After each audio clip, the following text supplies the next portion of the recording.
नमस्कार दोस्तों, आप सभी का स्वागत है हमारे इस YouTube चैनल सनातन लोक पर। भगवान महादेव के 12 ज्योतिर्लिंग की इस सीरीज में आज हम बात करेंगे 10वें ज्योतिर्लिंग श्री रामेश्वर ज्योतिर्लिंग के बारे में।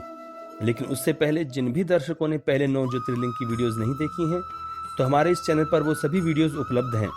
आप पहले वो सभी वीडियोस देख लें, इस चैनल को सब्सक्राइब कर लें और साथ में बेल आइकन को भी प्रेस कर दें। तो चलिए दोस्तों, शुरू करते हैं आज का वीडियो। आज हम बात कर रहे हैं श्री रामेश्वर ज्योतिर्लिंग के बारे में। यह ज्योतिर्लिंग रामेश्वरम ज्योतिर्लिंग अथवा रामनाथ स्वामी के नाम से भी प्रसिद्ध है। श्री रामेश्वर ज्योतिर्लिंग तमिलनाडु प्रांत के रामनाथपुरम जिले में स्थित है। इस ज्योतिर्लिंग की स्थापना की पौराणिक कथा इस प्रकार है। भगवान विष्णु के राम अवतार में जब रावण सीता जी को हरकर लंका ले गया, तब सुग्रीव के साथ वानर सेना लेकर श्री राम समुद्र तट पर आए। वहां वे विचार करने लगे कि समुद्र को कैसे पार किया जाए। इतने में ही श्री राम को प्यास लगी। वानर मीठा जल लेकर आए। श्री राम ने प्रसन्न होकर वह जल ले लिया। तभी उन्हें स्मरण हो गया कि मैंने अपने स्वामी भगवान शंकर का दर्शन तो किया ही नहीं, फिर यह जल में कैसे ग्रहण कर सकता हूँ। तब श्री राम ने जल को रख दिया और वहां एक पार्थिव शिवलिंग का निर्माण किया। श्री राम ने उस शिवलिंग की विधि पूर्वक पूजा अर्चना की और महादेव से प्रार्थना की कि हे महेश्वर, हे स्वामी, आपके सहयोग के बिना मेरे कार्य की सिद्धि अत्यंत कठिन है। रावण भी आपका ही भक्त है, इधर मैं भी आपका ही दास हूँ, सर्वथा आपके अधीन रहने वाला हूँ। इस प्रकार स्तुति करने पर भगवान शंकर माता पार्वती के साथ तत्काल वहां प्रकट हो गए।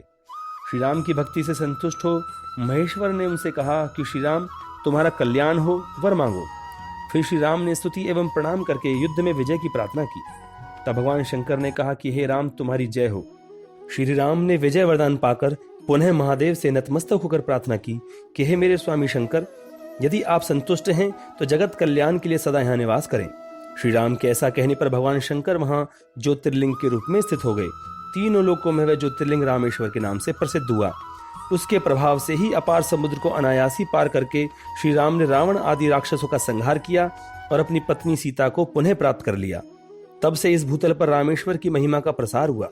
भगवान रामेश्वर सदा भोग तथा मोक्ष देने वाले हैं तथा भक्तों की समस्त इच्छाएं पूर्ण करने वाले हैं। जो दिव्य गंगा जल से रामेश्वर ज्योतिर्लिंग को भक्ति पूर्वक स्नान कराता है, वह देव दुर्लभ समस्त भोगों का उपभोग करके अंत में मोक्ष प्राप्त कर लेता है। दोस्तों, यह थी श्री रामेश्वर ज्योतिर्लिंग की स्थापना की पौराणिक कथा। अब बात करते हैं इस मंदिर से जुड़े कुछ रोचक तथ्यों के बारे में। रामेश्वरम तीर्थ एक पवित्र तीर्थ है। यह तीर्थ 4 धामों में से एक धाम है तथा यहाँ स्थापित शिवलिंग 12 ज्योतिर्लिंग में से एक है। भारत के उत्तर में काशी जी की जो मान्यता है, वही मान्यता दक्षिण में रामेश्वरम की है। इसलिए रामेश्वरम को दक्षिण की काशी भी कहते हैं।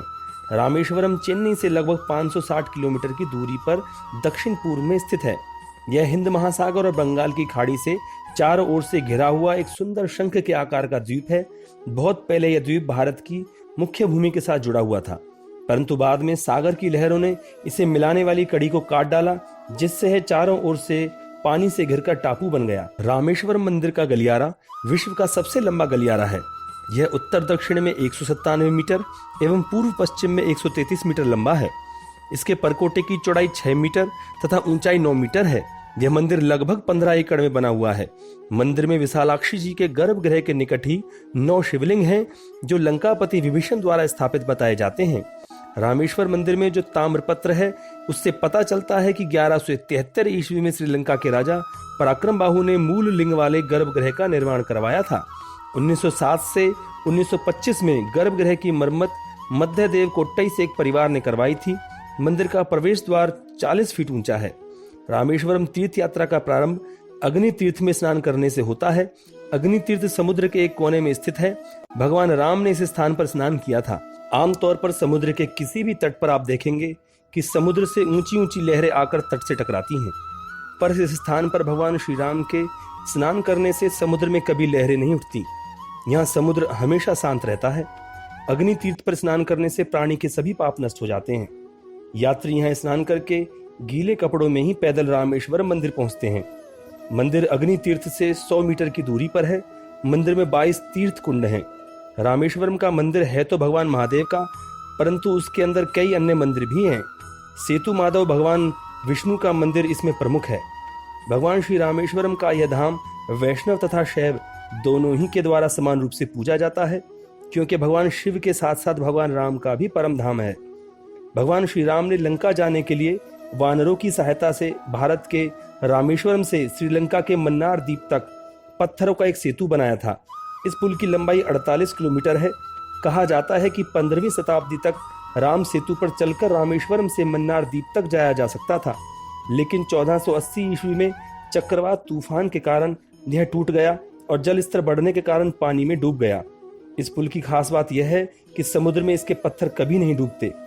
रामेश्वरम शहर और रामेश्वर मंदिर इस टापू के उत्तरी छोर पर हैं। टापू के दक्षिणी कोने में धनुषकोडी नामक तीर्थ है, जहां हिंद महासागर से बंगाल की खाड़ी मिलती है। इसी स्थान को सेतुबंध कहते हैं। रामेश्वरम शहर से करीब 2 किलोमीटर उत्तर पूर्व में गंधमादन पर्वत नाम की एक छोटी सी पहाड़ी है। हनुमान जी ने इसी पर्वत से समुद्र को लांघने के लिए छलांग मारी थी। बाद में श्री राम ने लंका पर चढ़ाई करने के लिए यहीं पर विशाल सेना संगठित की थी। इस पर्वत पर एक सुंदर मंदिर बना है, जहां श्री राम के चरण चिन्हों की पूजा होती है। इसे पादुका मंदिर कहते हैं। दोस्तों, अब बात करते हैं कि श्री रामेश्वर ज्योतिर्लिंग के दर्शनों के लिए कैसे पहुंचा जाए। सबसे समीप railway station Rameswaram railway station है। मंदिर से इसकी दूरी लगभग 1 किलोमीटर है। रामेश्वरम तक अगर आपके शहर से डायरेक्ट ट्रेन ना हो तो पहले आपको चेन्नई सेंट्रल रेलवे स्टेशन तक आना होगा। यहाँ से रामेश्वरम के लिए डायरेक्ट ट्रेनें चलती हैं। चेन्नई से रामेश्वरम मंदिर की दूरी लगभग 560 किलोमीटर है।